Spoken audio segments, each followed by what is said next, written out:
Hello, this is Jove Aguas once again, and welcome to this another episode of our lecture in ethics. So, this lecture now is part of the second uh, general topic on philosophies of ethics. So, in this uh, second uh, segment of the lecture, we are going to discuss the different philosophies of ethics. And the first philosophy of ethics that we are going to discuss is Buddhism or Buddhist ethics. Okay? So, some very brief introduction on Buddhism. Uh, it is, first of all, an offshoot of the religion of Hinduism. It's an offshoot of Hinduism. So, for us to understand better Buddhism, we have to discuss some of the basic concepts of Hinduism because these basic concepts of Hinduism are carried on by the Buddhists. Of course, interpreted quite differently because Buddhism is a kind of reaction against the very traditional uh, Brahmanic teachings of Hinduism. So you have Hinduism, the one of the oldest religions in the world, practiced in India, and then you have Buddhism coming out of Hinduism. So here are just few concepts for us to better understand. Of course, both Hinduism and Buddhism. So the first one is samsara. Samsara is interpreted or mean the cycle of death and rebirth. The cycle of death and rebirth. Uh, Hinduism and Buddhism believes in the transmigration of the soul, meaning the reincarnation, oh, reincarnation of man. And what is being reincarnated is the soul. So the soul continues to exist even after the body dies, and it takes on a different body. So this cycle of dying and being born again, dying and being born again is what we call samsara. Okay, so they consider life as a kind of a cycle. Okay, kind of a cycle. So when the body dies, the soul transferred to another body. Okay. Now, of course, the next is karma. Of course, if you are just being born, dying, and being born again, there is a law, a cosmic law that governs the kind of life that you will have in your next life when you are born again. And this is the law of karma. And what this law tells us? It's the law of the fruits of our action, the fruits or the result of our action. It means that if we do something good, the result will be good. The fruits of that action will be good. If we do something evil, do something bad, then the fruit or the result, the consequence of that would be bad. Okay? So, if you live your life here, okay, if you live your life, a good life here, that will give you a good karma. So that in the next life, you will have a better life. Okay? If you live a bad life here, your next life will be bad. You will go to the bottom layer, okay, of things. Of course, there are different interpretations of karma because, well, some would believe that, well, yes, you stay in your kind of being. So, for example, if you're a person, you remain to be a person. But in some trends of Hinduism or in some beliefs, well, in the next life, if you have a bad person, next life you may no longer be a human being. You may be a lower, an animal. And if you're a bad animal, then so imagine if you're a bad person, you probably become a dog. If you're a bad dog, you become what something lower than a dog, a cockroach, for example. And if you're a bad cockroach, you can become a lower form of animal, right? But of course, if you do good, then you go up the layer or the level of your existence. Okay. So now Next is moksha. Moksha is liberation. Okay, it's release, it's freedom from samsara. So if you have lived your life, the ultimate goal is to be released from this unending, seemingly unending cycle of death and rebirth. And when you finally are able to, release or be liberated from this cycle, then you attain moksha. Okay? And the end goal of moksha, the highest goal, no, is nirvana. Nirvana. So nirvana is a state of bliss. That is the end of the cycle of death and rebirth. You have already released from the samsara.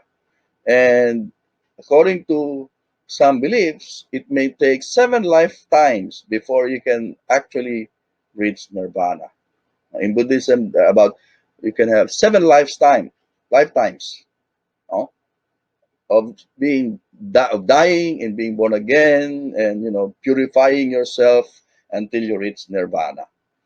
Now, in Hinduism, nirvana is received in the afterlife, but in Buddhism, you can actually attain nirvana here. Okay, you can attain enlightenment.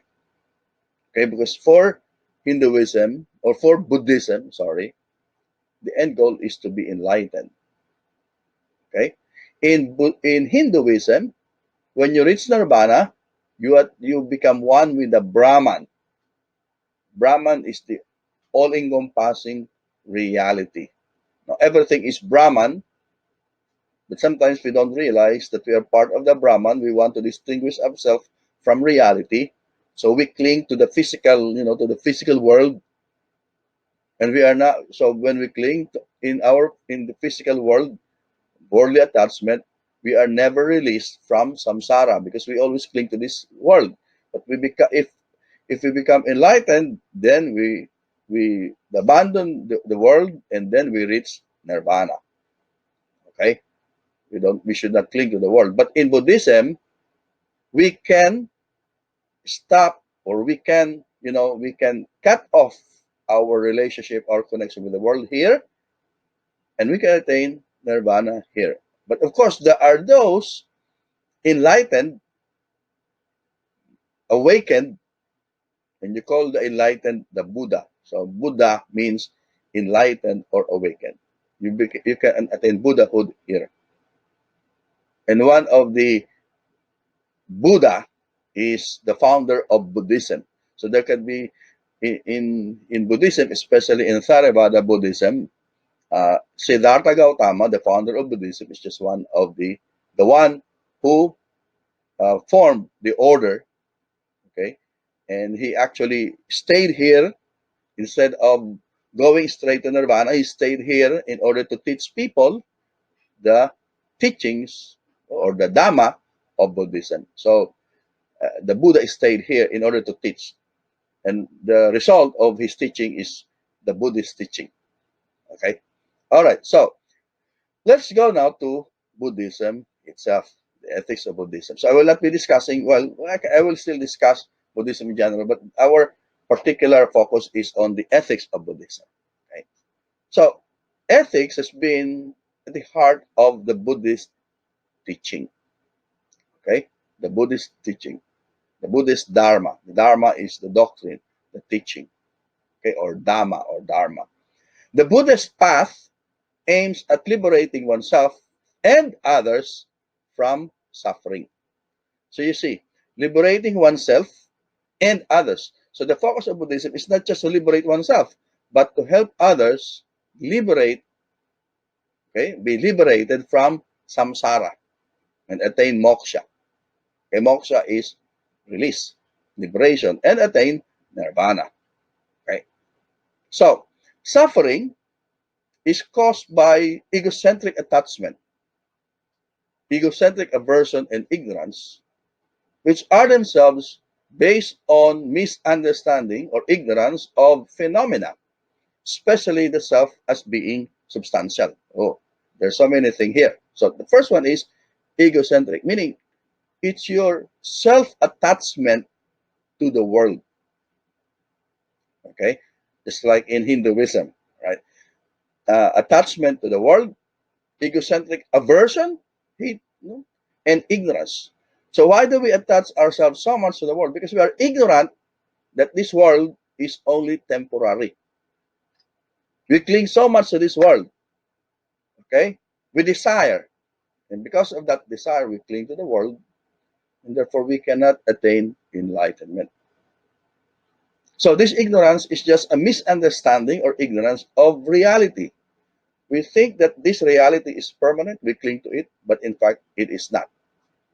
It is just temporary. So the wealth, the power, material possession, the fame, we think this is real, meaning this is absolute. It is an ending forever, but it's not forever because everything that we see in the world is just temporary.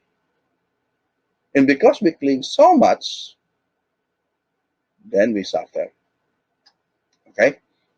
So we think that our self is uh, independent. We think that the self is sufficient, but in fact, it is not because the self is connected with other selves and it must depend on other selves.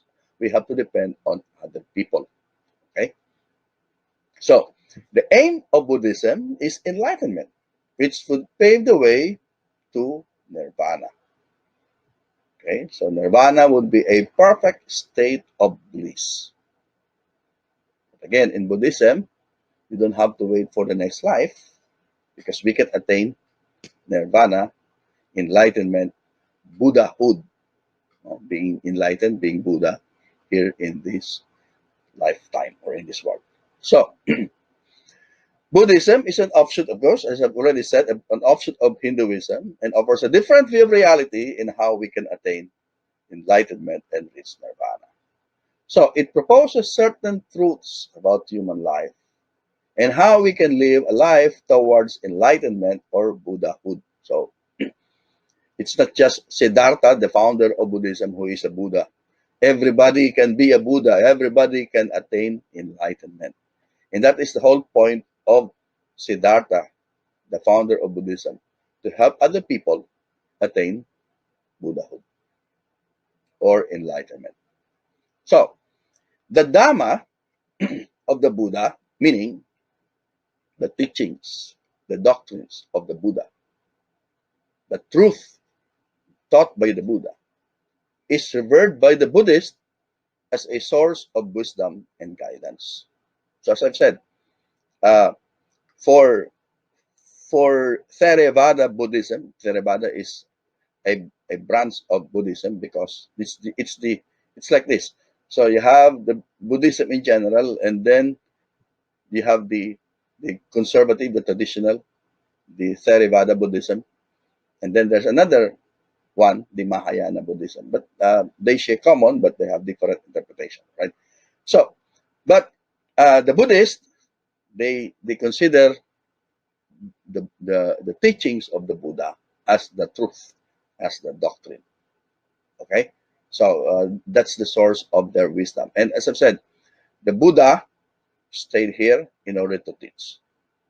Okay, of course, he eventually died, but he forgo with his, going to nirvana, attaining, instead of just being content with himself, having enlightened. Instead, he actually attracted followers and taught them the Dhamma, the truth, the teaching.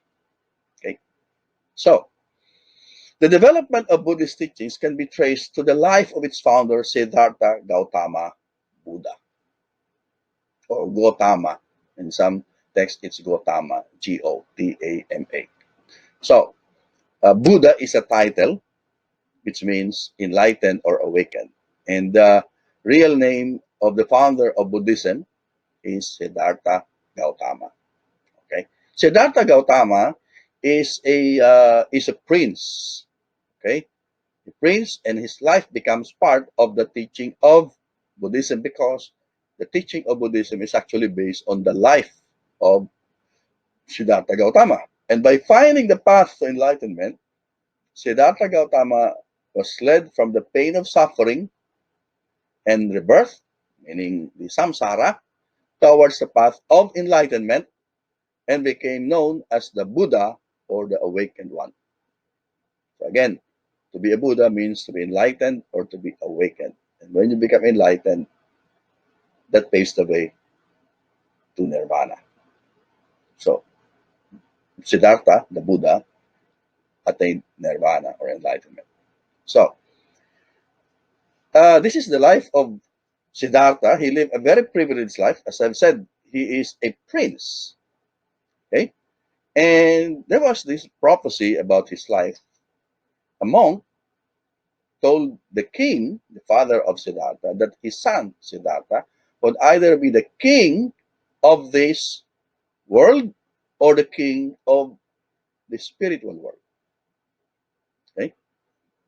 So, what the king did uh, was to ask the monk, how would he be a king of this world and the king of the other world? And the monk said, well, if he saw, or if he sees life here as suffering, okay, not the life of the not the privileged life that he is enjoying right now, he will be the king of the other world. So his father, the king, insulated Siddhartha from all sufferings of sickness, AIDS, death, etc. Because according to the monk, if Siddhartha will see an old man, a sick man, and a corpse, then he will realize that there is suffering in the world. Right? So what the king did was he did not allow until his teenage years, he did not allow Siddhartha to leave the palace. He was really insulated from all kinds of suffering. So everything that he experienced in the palace is a privileged life. Okay? But one day, Siddhartha was able to go out of the palace and see what is really happening outside of the royal palace that he lived in. And that's when he saw for the first time an old man, a sick man, and a corpse. And that greatly disturbed Siddhartha. Okay? So from then on, he learned that there is sickness, there is disease, people grow old, and people die. These are all inevitable fates of human beings. We get sick, get old, and we will die. And Gautama, Siddhartha Gautama, started to think about this. And then, no, so when he saw this, all the signs, he decided he will leave the palace. He will live his protected life. Okay? And really, he escaped from the palace and he lived as a homeless holy man. Now, according to the story, so he first, because he lived a very exclusive, he lived a very privileged life, he decided to become an ascetic. Decided to become an ascetic. Ascetic is, he fasted until such time that he is already very skinny, very weak. But he realized that if he's going to be an ascetic, he will not be able to contribute anything to society. He will be a useless, weak individual. So, because from the life of extreme privilege to extreme asceticism, so Gautama realized that I have to seek the middle path. And that's when he started to meditate. And he meditated, according to the story, he meditated under the Bodhi tree. That's Bodhi, Bodhi tree. Okay? And after his meditation, he became enlightened. Okay? So, after meditating for a long time under this Bodhi tree, Siddhartha awakened to a new vision, the vision of the nature of human life. He understood the truth. And that's when he started no, to teach the Dharma, the truth. And one of the truth is that life, all life, is a part of an unending process of change. Everything is interconnected. Okay, so we are connected to other people. There's always there's a chain. So imagine the chain. Uh, so everything is interconnected, interdependent to one another. Okay, so the whole universe is a system of interconnected, inseparable parts and composed of all varieties of life, forever moving from one form to another. See, so you plant the seed, say the seed of tomato, then the seed of tomato grows, and then it bears fruit. Then we eat the tomato. Then the tomato is digested by our body. It becomes part of the body, all right? And we become healthy. And then because we are healthy, we're able to work.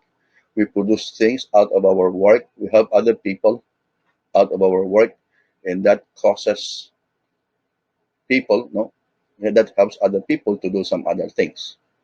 See this interconnected, no, uh, interconnection of all the people. So the Buddha reached the state of bliss and utter detachment from the physical world called nirvana. So nirvana is a place of perfect bliss, complete detachment from the world. Okay? So now let's go to the teachings of the Buddha. First, the first is the Four Noble Truths. And this is the truth that he realized after his meditation. It describes a disease, its symptoms, it identifies its causes or cause, outlines the freedom from this disease, and prescribes the course or treatment required to attain a healthy state. So the first is the disease, and then the cause of the disease, and then how we can, there's the freedom, the cessation, the cure of this disease, and the treatment for this disease. Okay. So the truth of suffering is like a disease. That's the first truth, suffering. The truth of the origin is like the cause of the disease. Why do we suffer? And the truth of the cessation is like the cure of the disease. Don't worry because, yes, we are sick, but there is a cure to this disease. And the last one is the truth of the path. It's like the medicine. What would be the remedy? What would be the medicine so that we are able to overcome this disease or this suffering? Okay. So we will take that one by one. The first one is truth of suffering, dukkha, the truth of the origin of suffering, samudaya, the truth of the cessation of suffering, nirodha, and the truth of the path to the cessation of suffering, magga. Dukkha, samudaya, nirodha, and magga. Okay. All right. So first is suffering. So the first noble truth is about suffering. According to the Buddha, birth is suffering, aging is suffering, illness is suffering, death is suffering, union with what is displeasing is suffering, separation from what is pleasing is suffering, not to get what we want, what we desire is suffering. In brief, the five aggregates subject to clinging are suffering. All right.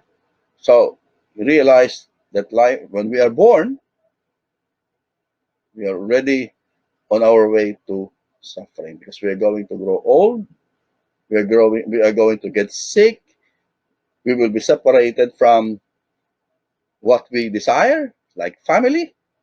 Okay, we will be united with the things that we don't like, you know, poverty and injustice, etc., etc. So life is suffering according to Buddha.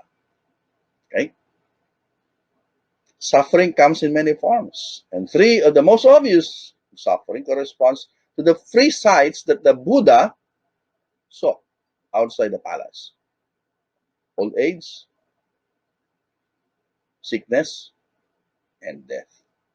These are the three most important types of suffering. But of course, according to the Buddha, the suffering goes much deeper, because he said it's not just that we suffer. There is a cause. Why do we suffer? There's a cause for suffering. So, what is this cause of suffering according to Buddha? It's the desire, which leads to renewed existence, accompanied by delight and lust, seeking delight here and there, craving for sensual pleasure, craving for existence, craving for, the extermination of all these unpleasant things. The cause of suffering is our desire, which causes us to attach ourselves to things that are temporary. Good health is temporary. Life is temporary. Well, of course, people, they want to, live forever. Anti-aging products are, very common nowadays. We want to look beautiful, but beauty is not forever. Physical beauty is not forever. We want to be associated with people. We want to, be with our family. Of course, we want to be with our family, but nobody lives forever. And because of this, desire for this craving for all these things, that's why we suffer. So the root of all suffering is desire, or tanha. This comes in three forms according to the Buddha, which he described as the three roots of evil, or the three poisons. These are the three ultimate causes of suffering: greed and desire, ignorance or delusion, and hatred, or destructive urges. Okay? So if we can, you know, stay away from all this, from our greed, from ignorance, from hatred, then we'll be fine. But problem is, people are just like that. So, but according to Buddha, there is a cessation to suffering. So he did not just say there is suffering and there is a cause. The fourth or the third truth is that there is a cessation, a stop, an end to suffering. Suffering will fade away. Our craving will fade away. We will be able to give up and relinquish our desire. We will be free from our desire. Okay?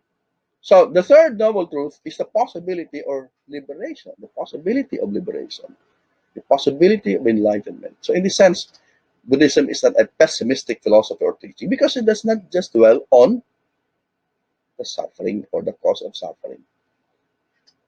In fact, the second, the third, and the fourth are the uh, optimistic side of the teaching.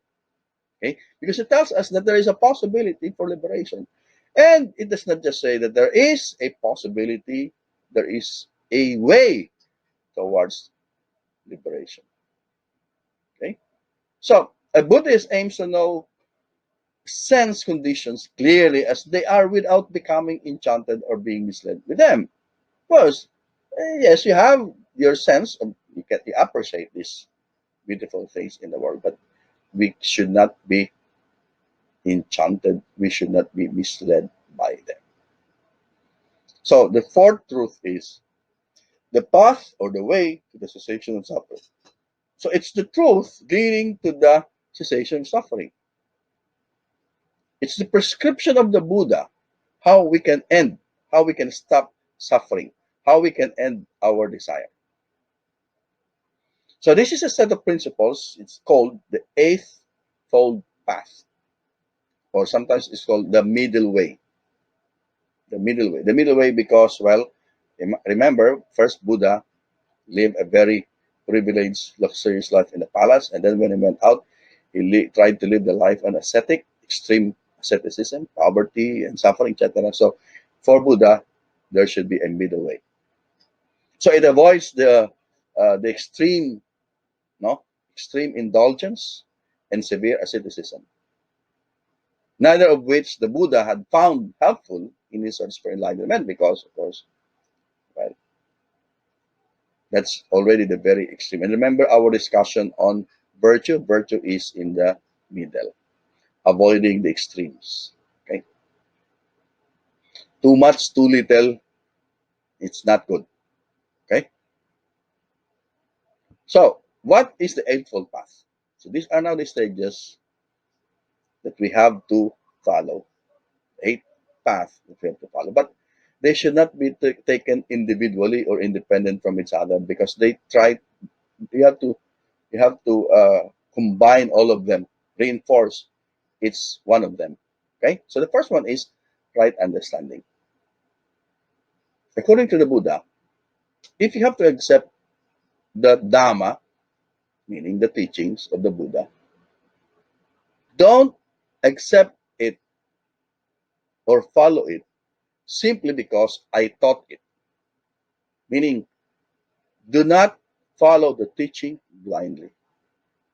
You have to be able to understand them and practice them. So when you practice them, it's because it was not taught by the Buddha, but because you fully understood the Dhamma or the teachings. That's right understanding, the right understanding of the Dhamma or of the teaching. The second is right intention. It's a commitment to cultivate right attitudes. Meaning, if you have to do something, do it with the right intention, not with an ulterior motive. I'm helping other people because, well, I have other motives. No, commit to something with the right intention, with the right attitude. So if you're going to help, help because you see helping as something good. You really want to help other people, not because you have some ulterior or hidden motive. Okay? The third is right speech, speaking truthfully, avoiding slander, avoiding gossip, and avoiding abusive speech. I think that's very self-explanatory. No? Do not curse. Okay? Do not lie. Speak truthfully. If you make a promise, by all means fulfill that promise. That is right speech. Right action. Behave peacefully and harmoniously, and refrain from stealing, from killing, from overindulgence in sensual pleasure. Right action. Okay? If you're going to connect this to our discussion on Christian ethics, right action would be prudence. Okay? So that's the fourth. The fifth is right livelihood. Make a living out of good means. Okay? So make a living that will cause harm, that will exploit people, that will kill people. No? Very specific for Buddha. Avoid trading in intoxicants or weapons. No drugs. Don't illegal drugs. So that's right livelihood. The sixth is right effort. Right effort is we have to cultivate a positive state of mind. We need to free ourselves from evil and wholesome states and prevent them from arising in the future. Okay? Right effort, positive state of mind. Okay? And number seven, right mindfulness. We have to develop awareness of our body, our sensations, our feelings, our state of minds. Okay? So we have to be it is self awareness awareness of our feelings, awareness of our emotions, awareness of ourself. Okay? And I would say that this is somehow related to, say, to EQ, emotional quotient, right? Emotional quotient is the understanding of how and control of our feelings. Okay, and the last one is right concentration, developing the mental focus necessary for this awareness, for mindfulness. So you have to focus. You have to focus on what you are doing. You have to focus on yourself. You have to focus on your strength. You have to focus also on what are your weaknesses in order to be able to do what you need to do. So for the Buddha, you have to incorporate all these 8 ways to live a middle path. And by following this eightfold path, the Buddha believes and he has shown that we can attain enlightenment. Okay. Now let's go to the Dasa Sila. So the Dasa Sila is like precepts, like the Ten Commandments. Okay. It's like the Ten Command, of course, in quotation, like the Ten Commandments, which becomes the rule of conduct which prohibits certain activities. And the Dasa Sila, of course, is based on the Eightfold Path. Okay, so the question is, how do you do this in the concrete life? Okay, so you have the Dasa Sila. So number one must not take life. Remember the Ten Commandments. Thou shalt not kill. Very similar. Number two, take what is not given.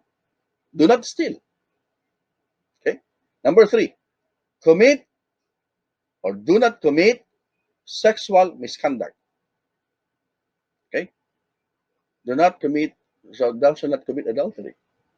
Right now, there are uh, two applications of this. It applies both to the monk and to the lay. And for the monk, it means you have the monk must be chaste. They should not engage in any sexual activity. What about the lay? Well, the lay can engage in sexual activity, but they have to engage in sexual activity with their partner. I mean, they should not commit adultery with their spouse or husband or wife. Okay? So it means no adultery.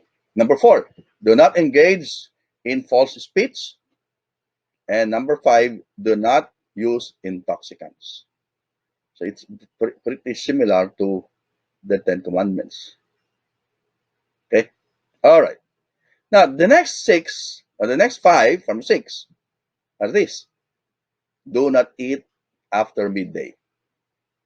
Do not participate in worldly amusements. That's number seven. Number eight, do not adorn the body with all these ornaments and do not use perfume. Number nine, do not sleep on high and luxurious beds. And number 10, do not accept gold and silver. Now you see, the first five are required of layperson. But all of the 10, from 1 to number 10, they are required of monks. So the monks are prohibited from eating after midday. They have to fast. They cannot participate in entertainment, worldly entertainment. They cannot adorn the body with ornaments and perfume. So that's why you see the monks. They dress up very simply, just a robe. Okay, they do not sleep on luxurious beds, and they don't accept gold and silver because they don't need. I mean, if you see them, they are just begging with one bowl. That's their meal for the whole day. Okay. Okay. So they have a very disciplined life. Okay. All right. Now let's go to the next doctrine of interdependent origination. Okay. So what is this doctrine of interdependent origination? So I have already mentioned this, that for the Buddha everything is dependent. Nothing is independent. We are all part of a you know chain, no? Interconnected. Nothing in the nexus is independent. Everything arises from something else. That's the meaning of interdependent origination. Okay. Now, in Mahayana Buddhism, one of the uh, strands of Buddhism, ultimate reality is called sunyata. Sunyata means emptiness or void, nothing. Okay. Now, what is the meaning of nothing? As if nothing is nothing, void? No. In the Buddhist metaphysics, there is no thing. No thing. That means nothing has independent existence. Nothing has inherent existence. Everything exists because of something or somebody else. Nothing exists by itself. Something or anything or everything exists because of somebody or something else. So everything has dependent existence. So the fundamental reality is emptiness. Emptiness means that there's no independent self. All selves depends on others. Okay? Without others, we are empty. We become somebody because of somebody. So there is neither Atman nor Brahman, because that's the point of Hinduism, but there is Anatman or no self. Because the tendency of the self is always to be independent, to separate from others. All right. That's the Western kind of thinking that everything is can stand on its own. So we always emphasize on freedom, independence, you know, etc., etc. But according to the Buddha, no, there's no self. Okay, there's no self. All things in the world, the mountains, the trees, the animals, people, they are just results of events or processes, which are also dependent on some other events or processes. So don't think that we can be independent and separated from other people, because we are part of this system of interdependence. So connected to that is the notion of the annihilation of the ego, that we have to annihilate. We have to, don't think of the ego as a kind of something that is unique and detached from other egos. No, because the ego always emphasizes difference from others, but the ego cannot be that way. So we have to do away with ourself, annihilate our ego, and when we annihilate our ego, ourself, that's when our true self will emerge. When we annihilate our ego, that's when the true self will emerge. The awakened or reborn soul or self sees similarities rather than differences. It acts from love rather than fear, and helps rather than judges. So the awakened self connects with people. It does not distance itself from people. It helps other people. Okay? And I think that should be our attitude, especially during this time of pandemic. We have to help one another. We have to see ourselves not as separate, but as part of this community trying to overcome this pandemic.